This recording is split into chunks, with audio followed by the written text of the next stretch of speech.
All right, welcome to Sports Tonight. Fred and Fred tonight. We're laughing a good time because who are we making fun of tonight? We were making fun of a couple of guys. Just the World Baseball Classic. I'm not making fun of it, but it's become kind of polarizing, this World Baseball Classic, because guys get hurt. Well, the guys got hurt, but you can't really be anywhere in the middle. It seems like everyone's got a hot take on Twitter that it's either the best thing ever and right up there with like the World Cup as far as, worldwide sports competitions go, or they should just not be doing it, period, because guys could get hurt, and who cares? And guys are getting hurt, right? Guys have gotten hurt. I mean, it's been big time, right? So yeah. Well, last week we had Diaz, Yeah, Evan Diaz, the Mets got hurt. You got Altuve.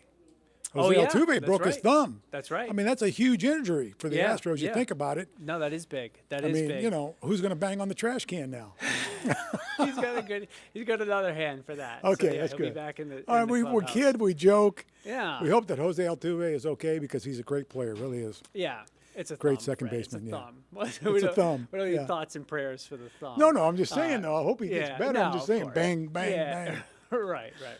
All right. He still catches a lot of flack for that. Maybe more than he should.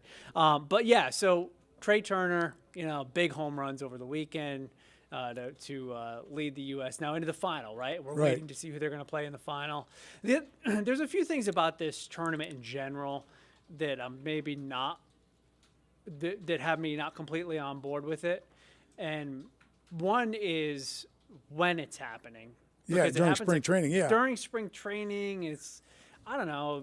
So it limits how much certain guys can pitch. I was looking at the box scores, and I'm old school baseball, so I want to see Greg Maddux throwing an 85 pitch complete game. Right, exactly. I like that too. Yeah. Or better yet, like Nolan Ryan throwing a 185 pitch complete game, whatever it is. But so to see guys pitching 2 innings here and there, I guess last night the U.S. pitchers, a couple of guys pitched four innings each and then one, but a lot of teams are piecing it together. You don't really have the starter that goes in. Well, you can't really do that to a guy though. You can't. That's what I'm saying, because they're not stretched out. Yeah, you can't let him go 8. Yeah, I mean, but. And so you can't really have this thing unless it's in a warm weather climate in November or December. But I think a lot of players would balk at that after a very long season. Very long season, yeah. They want to go to sleep, yeah. So it's when it's happening as far as that it's spring training for a lot of these guys. They're not really completely up to speed, especially the pitchers. And then it also happens right during March Madness, which I think. Yeah, that's tough. There's only so much I can watch, Fred. I know, exactly. And you've got 3 TVs in your house. That's right. Multiple, yeah. And I have, those options to watch on plenty of different screens and whatever. So I haven't been, really locked into the World Baseball Classic. I got to tell you, I don't think I've ever been locked into the World Baseball Classic. I just don't think. I mean, I guess it's all right, patriotism and all that stuff, but I don't care. Yeah, I'm not going to go as far as Keith Olbermann did on his tweet, which was very much like old man yelling at a cloud. Oh, that's all he does. Are you kidding me? That guy needs to shut up. Seriously, with another letter in between there too. Right. He really needs to shut up. Yeah. That guy. Right. I mean, I think he was pretty much unanimously panned for that tweet. Well, he's smarter than you, Fred. Just remember that. Right. Yeah. Exactly. Smarter than everybody. But I'm not completely on board with it being the most important baseball tournament in the world. That's the playoffs of the World Series, right? Exactly. Come on. That's what it is. It's not. It always will be, no matter what these other countries think. Hey, great, you won the World Baseball Classic. Congratulations. Yeah, there's Enjoy a similar. I think there's a similar hockey type of tournament, or whatever, right? Isn't there some kind of now? Maybe I'm imagining that, but there's the Olympics for hockey. And over in you mean over in Europe and maybe in Europe, but you have a lot of NHL players playing in that, right, for their countries. So. Yeah, so I'd put it on par with something like that. And if you love the sport of baseball, you're probably enjoying it.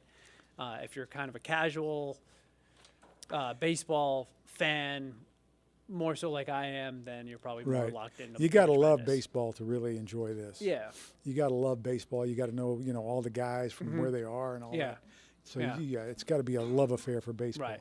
But I think a lot of us are looking forward to the start of the Major League Baseball season. No doubt. I'm looking and see forward to those that. changes, see that pitch clock, see, Can't wait to see those bigger bases and how they show up on television. I know. I want to see those. I want to see those. And guys sliding into those bigger bases. Yeah. You know, I want to see how that's going to work out Right. too. Because Hopefully, that, some fewer collisions at first base and Right, stuff like yeah. that. Yeah, that's I guess more what they're designed for. But if it is such a fraction of an inch type of a sport with a guy stealing from first to second, it's amazing how that's just exactly the right distance, right? well, you know, I will tell you this: like in travel ball that I know Yeah. over the years, they've made the bases like the same width, but they made them longer, so it was a kind of a rectangle, so Oh. you could run in foul territory and get to first base without ever worrying about. Oh, You know, okay, I see you know that. what I mean? So it was Yeah, longer.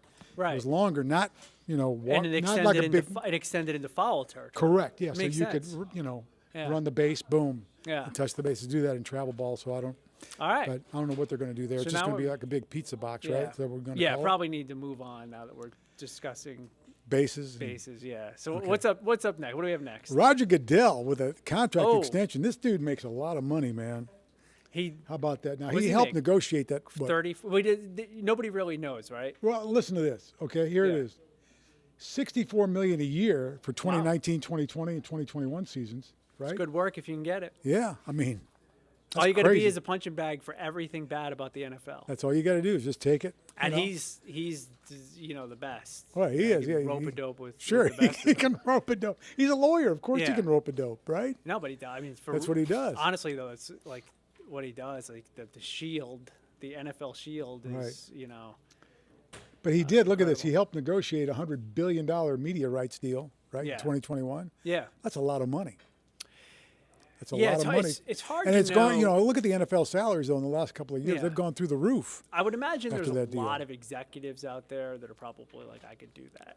Yeah. So he's lucky to have the job, but I guess he does a pretty good job, at it. I'm no Goodell fan, going back to him trying to, Because you're a Patriots yeah. fan. Well, Yeah. So enough said. So yeah, we don't need any of our viewers to tune out now. But that's basically right, exactly.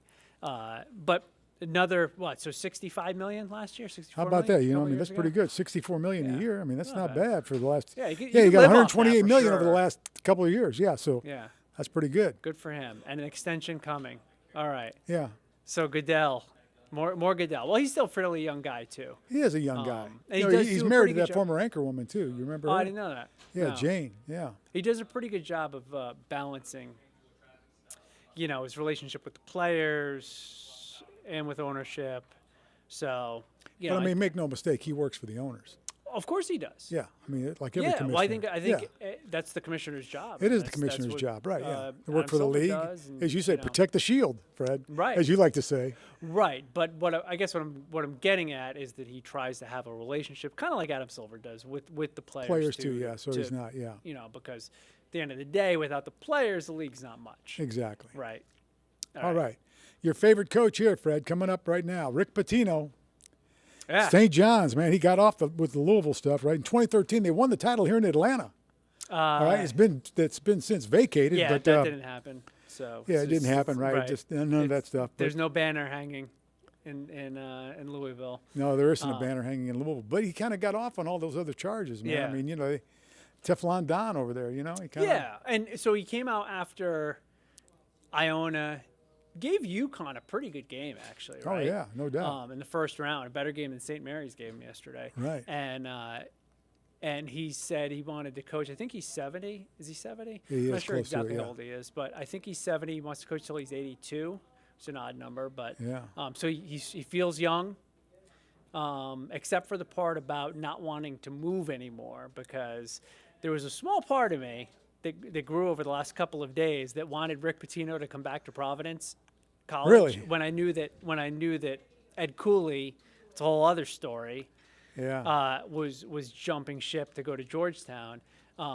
So you're a but Providence fan. I don't know I you're am- from Providence, but I mean, Yeah. So definitely a Providence fan. Well, you're either a Providence or URI fan, and Providence has just had a much better, legacy. So, when I was a kid, Providence was a lot better Yeah, they than were URI. good, yeah. URI during the Jim Herrick years had a couple of good years. Yeah, but they then did.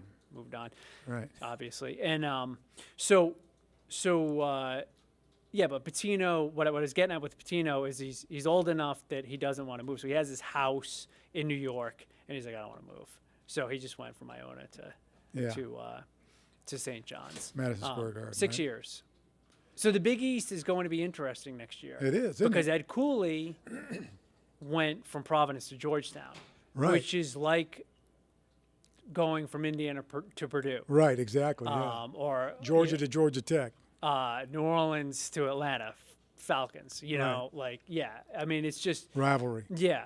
I mean, I would argue like Georgia to Florida. You know, or Georgia. Yeah. You know, like it's. That is a bigger deal. You're right. It Georgia, is. Florida is much because bigger than the other thing yeah. with that is the administrations of those two teams, of those two schools, right on up to the president of the school, but more so the athletic departments, are probably not going to be on, having lunch anytime soon. That Big East luncheon that they have, with all the ADs is not going to be a friendly affair because the PC AD is not happy at all, and it's Cooley's free to do whatever he wants. That Georgetown went out of their way to poach a coach from another Big East team, and particularly from Providence. Providence has always sort of felt like Georgetown's little brother. They've been much better than Georgetown as far as basketball goes the last 12 years overall. Right. And now Georgetown comes and takes their coach. So it's a little personal for you, Fred. You sound like Right? Can you get that gist? Well, it is, because now what's PC going to do? Hopefully they're going to. The names that came up for them were the coach at George Mason. I can't think of his name. And then Shrewsbury from Penn State. Right. He'd be a good one. Yeah, but is he going to go from Penn State? You don't go to Penn State to Providence? I don't know. I don't know either. We'll find out. Does Providence play football? I'm going to say probably not. I know Penn State basketball is not a big deal, but they did make it to the second round this year. They did. And they do have more resources than Providence College does. So, but you never know. I mean, the Big East. So I was talking to our producer, Brett, earlier, and telling him that he's got to watch the documentary on the Big East from back in the 80s. Oh, the 30 for 30 or the? Yeah, 30 for 30. Yeah, that's a good one. The Big East in the 80s was it, man. That was big incredible. Time. It was unbelievable, with Carnesecca and Massimino and John Thompson and Patino and Boeheim. And Big Monday was Big Monday. Remember that? Huge. It was huge. That helped to solidify ESPN as something that was going to be around for a long time when they had Big Monday.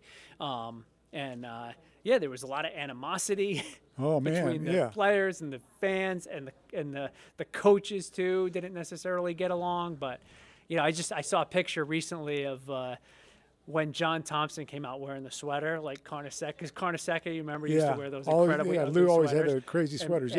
And Thompson always wore a blazer, but underneath it he had the exact ugly sweater that Carnesecca was wearing. So even though they were always, they had respect. Respect. Yeah. I mean, I thought there was respect anyway. Yeah. Lou Carnesecca, he was always one of my favorite characters. A Massimino. great character. Massimino, a great John character. Thompson. And then Boeheim, was always like Boeheim was just like, he's just grouchy and just didn't, And then Patino was sort of like, at that point he was the young one. Of course. That was like what put him on the map, got him to the Final Four, right? So that was those were the days, man. We're reminiscing here. We're reminiscing a little bit too much now. All right, here we go. Let's move on now. Craziest 2 rounds in the NCAA tournament that you can remember? Huh? You had Fairleigh Dickinson with their moment. Tennessee with a big win. Purdue lost in the first round. That was tough for me to see. It was too bad. Going to sound like an old guy again here, but I kind of liked it when it was a little chalkier. When you did have like the Sweet 16 had a lot of big names in there, and maybe 1 or 2 Cinderellas. Right. You don't like a lot of them in there, huh? No, it seems like you got a bunch, and this is just the way college basketball is, and with the transfer portal, who knows what it's going to be. Right. It was exciting for sure. Fairleigh Dickinson was crazy. Yeah. I mean, that's nuts for them to do that. Yeah, it really is. That was really tough for Purdue. But then Fairleigh Dickinson came out and playing FAU, which I will go on the record as saying that I had FAU in the Sweet 16. I had them beating Purdue. I didn't think Fairleigh Dickinson would, but I didn't think Purdue was long for the tournament. So, but the other side of my bracket we're not going to talk about. Yeah. Okay. All right. Well, no, because I'm sure everybody wants to hear about my bracket. But what did you think? I mean, what did you think of the? Well, the thing, Fairleigh Dickinson's big win, Tennessee. Tennessee. How about that? Yeah. So Rick Barnes, classic, like. Oh, yeah. Really, really good coach, but can never get the team over the hump. former Providence College coach. There you go, Then he went yeah. to Texas and Clemson, all that, a yeah, few stops sure. along the way. Team's good though. Team's good. Did you watch that game? I did not watch a lot of Okay, it, no. yeah. Now, right off the bat, Tennessee has a big guy. He's got a European name. I don't know if he's a European player, but right off the bat, elbows a Duke guy who takes like an absolute flop, and I was Of course, like, here we yeah. go. Here we go. Here we That's go. right, pro wrestling. Because it was just like the Duke players knew that they were going to come out physical, and they were like, we're going to Right. get this guy in foul trouble early by taking a couple of flops, and they did. They did get him in foul trouble, but Tennessee pulled it out. So that was, I was actually glad to see that. Not a Duke fan. So yeah, you got Tennessee. You got, I think UConn is playing really well. You have a potential Houston versus Texas matchup. Which Houston, that would be big. Yeah, that would be Houston's doing a great fascinating. job. I mean, that'd be, yeah. Because those teams are kind of They pretty compete for the same similar. players, Yeah, right they're there. pretty similar. They play the teams, same too, style. Same yeah. style, yeah. So I really like Texas. I mean, I think that they play really tough defense. Just K-State surprised Kansas me. State, yeah. I had I Marquette. think I had them in there. I think I had them in the Sweet 16. Yeah, I had think did. Marquette winning the whole thing, and then I forgot that shot. I had Texas. I had Texas winning it all, so I'm still alive. Yeah, so it's amazing how college basketball is. You say Texas, Shaka Smart came Yeah. from Texas, but I had Marquette, but I did not do my research. Shaka Smart has now lost 8 of his last 9 tourney games as a coach. Wow. He won 1 game this year, but other than that, he's just lost. Yikes. He's lost. So yeah, that's not very impressive. That was a Twitter stat, so did not verify it, but that's what I saw.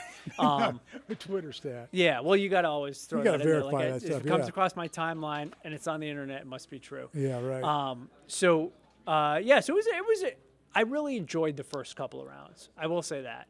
But looking forward to some of these matchups now, we'll see. I'm sure I'll talk myself into Indiana, a second round out, you know. in a tough game. Yeah. Miami.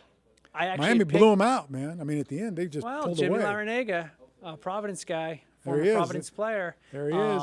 One of the he, Friars. He's probably not coming back to coach PC, but it is his home, and he's got those Well, guys. Jimmy, playing how old well. is Jimmy now?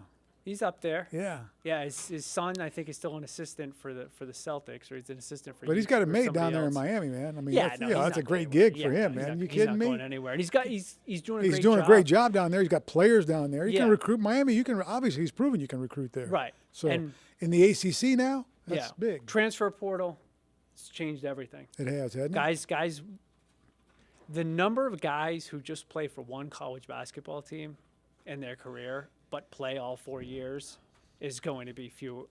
But here's very the few. thing, Fred, Yeah. and we've talked about this. The school is only obligated for 1 year. Right. So why is the player obligated for more than that? No, I understand it. I'm I saying, understand though, why if these they guys are would doing go, it. here's a 4-year scholarship, here's all 4 years for you, 4-year or 5-year scholarship, Right. whatever you need, then it would be different.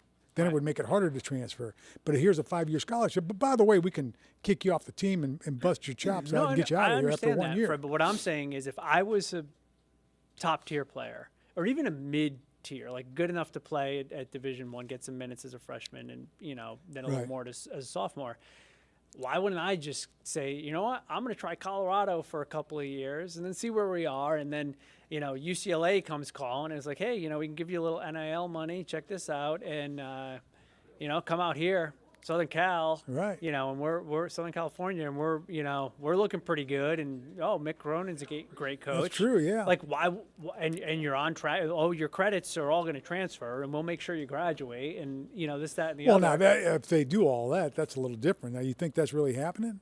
What? We'll make sure all your credits transfer and you're going to graduate? Oh, I would say that's probably a big part of. Well, I mean, you're on track to graduate. On track to Right, graduate. like Okay. that's obviously you're not. they're Because not gonna hand them I don't the buy into diploma. that. I don't Yeah, buy but into that. you don't think that's a big part for some of these guys? For some of these guys, you mean like Whose mid-level parents players? whose parents are telling them, fine, you want to go in the transfer portal, that's fine, but at the end of the day, you're still going to come out with a Well, college degree. Let's line up. Let's get a team picture of those guys and see how many there are. Okay, yeah. I mean, let's I get don't a know. team picture of the guys who want to graduate and they're going to move on, and they're thinking about an MBA even. Let's get that team picture. No, I'm I not wanna saying see those that. guys. I'm just saying guys who want a diploma in communications or something like that. And whatever. Maybe there are some other guys who do. There are some kids that are student athletes that are good players too. So, but my point was, like, why not go to Right. It's one school for a couple of years. If it looks like things are trending a little down, or you've kind of seen enough of it, sure, go check out, go play for Florida, go play for Miami, and Jim Larinaga, he gets his teams deep into the tournament. Let me go see what's going on in Texas. Who wouldn't want to be in Austin for a couple of years? Sure. So I just think that has made these guys free agents, and it's going to go even more in that direction.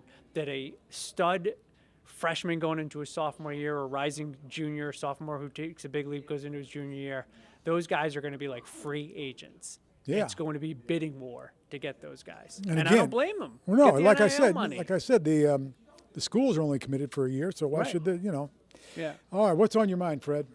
I think I pretty much told you everything that's on my mind. Have you? Sports-wise, You let me think about it. Still waiting to see what's going to happen with Lamar Jackson. I think something's going to happen eventually along those lines with Lamar.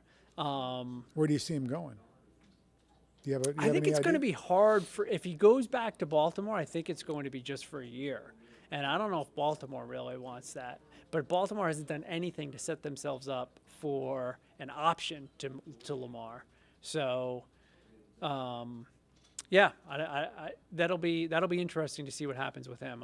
I'm not sure. I think as it gets closer to the draft, or maybe even after the draft, I don't know what the timeline is for him to have to sign that non-exclusive franchise tag and move forward with Baltimore is. But I think there's still several weeks before that has to come to a head. So teams may just be kind of sitting on their hands and see how the draft shakes out, or see as it gets closer to the draft, see what it looks like it's gonna be. I would imagine it has to happen before the draft, right? Because you have to give up a first and a second. Correct. So I would imagine also that there's probably a few days ahead of that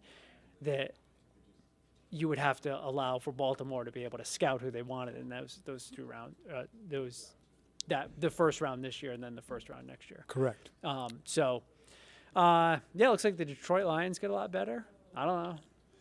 The Lions. Yeah, I know, right? That's hard to believe. Yeah. So now we go a little deeper into March Madness, and then we turn our attention to the NFL draft. The NFL draft, and then we get ready for opening day. Yeah. What's on your mind? On my mind, the non-conference schedules from some of these big schools, all right? Now, I understand you're trying to give these guys paydays and all that stuff and try to, go play big schools here and there. But Georgia, okay, I mean, great program, obviously back-to-back national champs. Yeah. Kirby Smart doing a great job. They will play Tennessee Martin, Ball State, and Alabama Birmingham.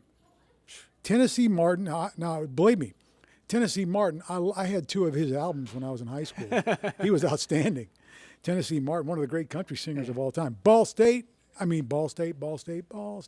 was their fight song. Okay. The Ball State Cardinals. I mean, I've seen them go to the Sweet 16 in basketball, but they're not going anywhere in football, I can tell you that. And UAB. So that's another. I mean, these are all Division I schools, but I mean, it's big paydays for these guys. It will make, like Tennessee Martin, UT Martin, Ball State, and UAB, they'll make big money, and it'll make their entire program. It'll subsidize their entire sports program for the whole year. Is that their whole non-conference schedule? Because last year Georgia they had Georgia Oregon. Tech. Well, yeah, always Georgia Tech. Right, but last year, Georgia Tech. at least they had Oregon. Right. Well, you've got these 3, and Georgia Tech, that's 4, and you've got conference SEC games, that's right? just a nothing. And as the SEC expands, it's going to be harder and harder. are you just going to have like 1 or 2 non-conference games? That's going to be a hard year? to keep those So then Georgia rivalry. Tech would be one of those, unless they do away with that, which is hard to believe that would happen. Right. But stranger things, I mean, have happened. I mean, Colorado and Nebraska, when I was in school at Colorado, you would have thought that would never end, but then it did. That was big, yeah. So Nebraska, Oklahoma was big too. Yeah, right. Those were games that were around for decades and decades. So you have to figure that Georgia would always play. So they might have one other non-conference game, as the SEC expands. Yeah. I mean, that's the thing. But for these other schools, like I said, it's their big payday. It's a chance for these guys to come play in Sanford Stadium. Yeah. They'll never see 80,000 people, at a game. Right. Unless they're sitting in the stands. Right. So the game I went to last year was against Vandy, which was about the equivalent. I think Vandy lost by 3 to Tennessee Martin. Did they? No. That what it was, Tennessee Actually, Martin? Vandy actually played all right after they played the Dogs. The game I saw, I think, was like 52-0 or 52-7. Well, Vandy actually ended their season a little bit higher on a higher note than they were. But yeah, I mean, I don't know. It's payday for the schools, right? There's got to be a reason. I'm sure. Sharpen up your guys a little bit. Get a break during the SEC schedule if it is in the middle. Yeah, of for that. Georgia, you sharpen up your guys. For people like Tennessee Martin, UT Martin, these other guys, Ball State, they could get guys hurt. Wow. Well, no, I'm not saying. I mean, they're going to get. But if you ask the guys on those teams, do you want to go I'd play love to. Georgia? Are Of you course kidding they me? want Yeah, of course. You want to run out and hear that sound? Yeah. That's unbelievable. That's Right. great. Yeah. Right. Outstanding. All right, anything else? on That's your it, mind? Fred. That's Fred, it. you're off the hook, man. Thanks All for right. filling in tonight. We No, appreciate happy it. to do it. Always happy to enjoy do it. Fred. Here, it's Fred and Fred on Atlanta News First Sports Plus, whatever it is, Plus Sports Tonight. It's whatever we call this show. It's a great show. Thanks for watching. Yeah, see ya.